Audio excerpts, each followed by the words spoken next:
Welcome to This Explainer. Today, we're diving into the fascinating psychology behind a habit that honestly seems a little counterintuitive at first glance.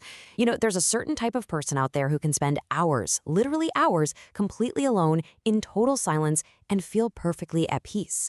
In fact, some of the absolute highest achievers in the world actively retreat into complete isolation just to do their best work. It's a really common pattern, but it brings up a wildly important question, right? Why do some of the most productive, successful, and ambitious people among us seem to hit their absolute peak only when there's nobody else around? Is it just arrogance? Is it extreme introversion? Or is there something much deeper, something kind of mechanically fundamental happening inside the human mind? Because, as we'll see, psychology tells us that silence is way more than just the absence of noise. For certain individuals, it's this vital ecosystem where their most powerful ideas can finally be heard. And once you grasp the mechanics of exactly why this happens, I promise you, you're never going to look at your own need for some alone time the same way again. Okay, to understand the cure, we first have to really look at the disease. Just imagine waking up tomorrow and experiencing every single notification you've ever received in your entire life, all at the exact same time. Every text message, every urgent email, every social media alert, every targeted ad, every loud opinion, demand, and expectation from literally everyone you know. It's exhausting just thinking about it, right? But the average person today is dealing with this relentless, overwhelming barrage of information day in and day out.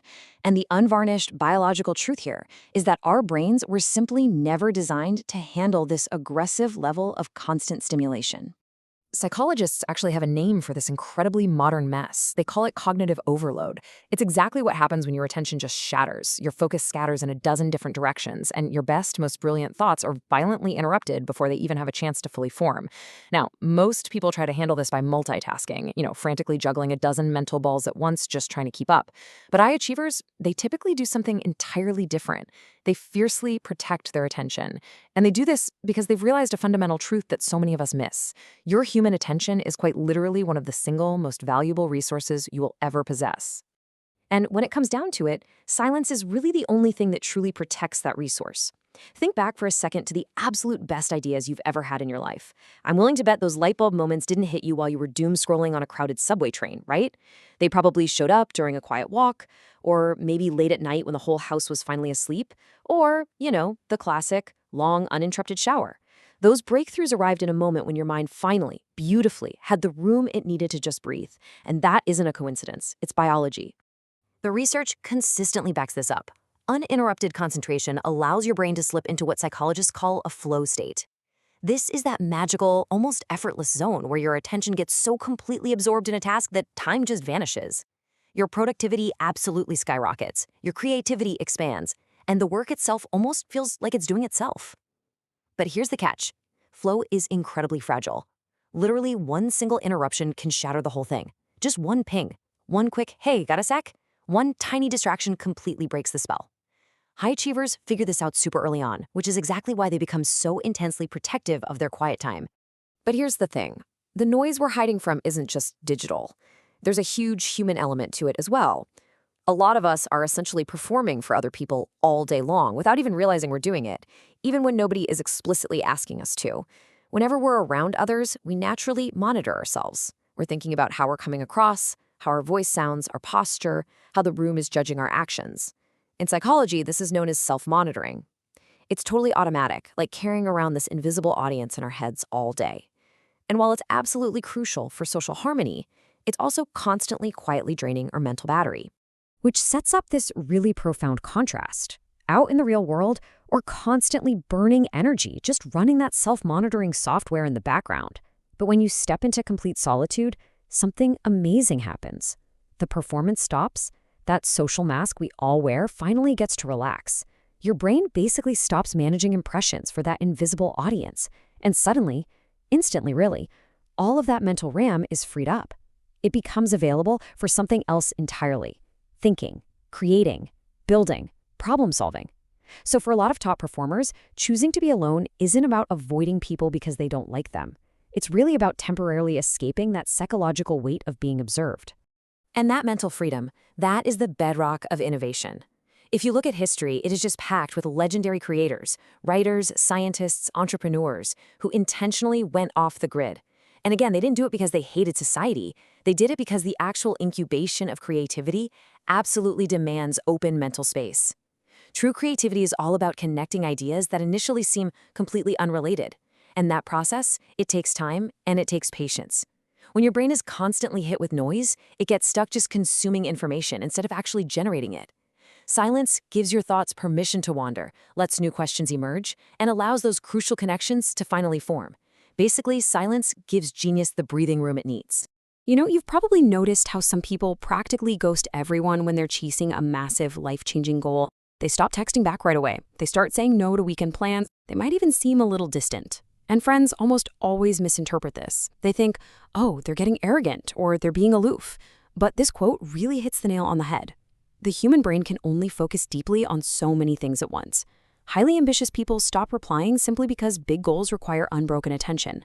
So sure, the outside world sees this cold withdrawal, but the person inside that quiet room, they are experiencing intense, passionate commitment.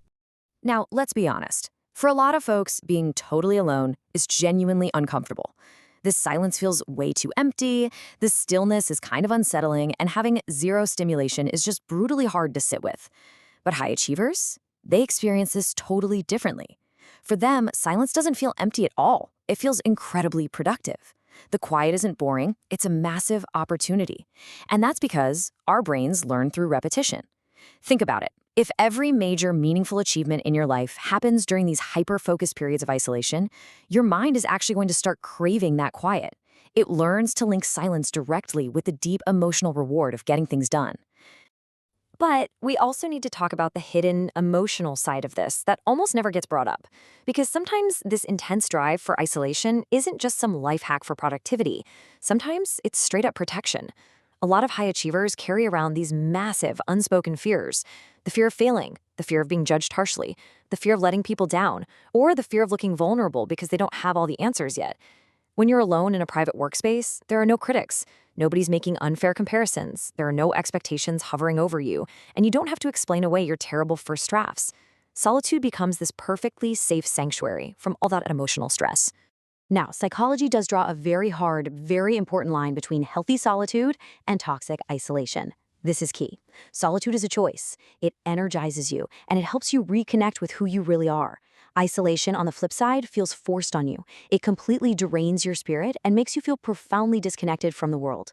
The absolute healthiest high achievers out there deeply understand this delicate balance. They know exactly when they need to retreat into the quiet to get to work, and they know exactly when it's time to step back out into the world and share what they've created. Because let's be crystal clear about this, human beings are always going to need each other. We need relationships, we need support systems, and we desperately need to feel like we belong somewhere. So while silence might be the ultimate fuel for achieving great things, human connection is the ultimate fuel for our actual emotional well-being. The big takeaway here is that you shouldn't be aiming for permanent withdrawal. You don't need to sell everything and move to a cave. The real goal is strategic solitude. It's treating silence like a powerful tool in your toolkit, not your permanent mailing address. But honestly, maybe the most profound reason we need silence is simply because of what it finally reveals to us.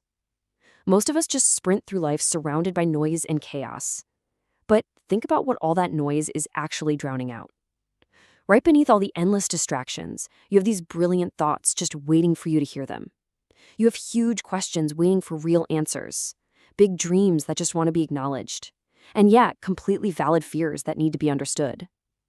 When you finally step into the quiet, you cut off your own escape routes. You are totally alone with yourself. And sure, that can be a little terrifying at first, but that is exactly where your real, unfiltered growth actually kicks off.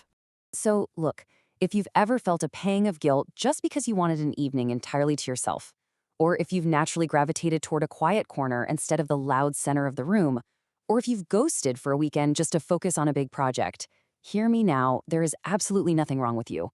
You aren't being antisocial. What you are doing is fiercely guarding something incredibly precious. You're protecting your attention, your creative spark, your energy, and your purpose. In a world that is literally screaming at you 24/7, demanding a piece of your focus, choosing to step into the silence isn't a selfish act. It's just necessary self-preservation.